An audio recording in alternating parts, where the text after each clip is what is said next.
Interesting fact, pubic lice, Thyrus pubis, are a species of louse that specialize in infesting the human pubic area, although they can also be found in other areas with coarse hair, such as the armpits, chest, and beard. Unlike head lice, pubic lice have a wider and shorter body that resembles a crab, hence their nickname, crabs. They are primarily transmitted through sexual contact, but can also spread through close contact with infested clothing, sheets, or towels.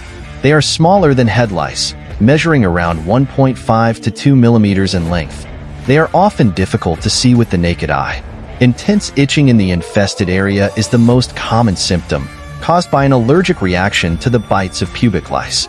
The life cycle of pubic lice is approximately 3 to 4 weeks, from egg to adult. The eggs, called nits, firmly attach to the base of the hair. Pubic lice cannot survive long away from the human body, usually less than 24 hours. They need to feed on human blood to survive. Infestations of pubic lice are treated with topical pediculicides, which are specific products for killing lice.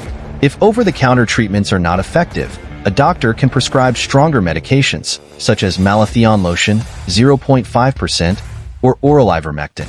It is also important to wash clothes, sheets, and towels in hot water to eliminate any lice or eggs present. Pubic lice have been associated with humans since prehistoric times. They have been found in Egyptian mummies and other ancient human remains.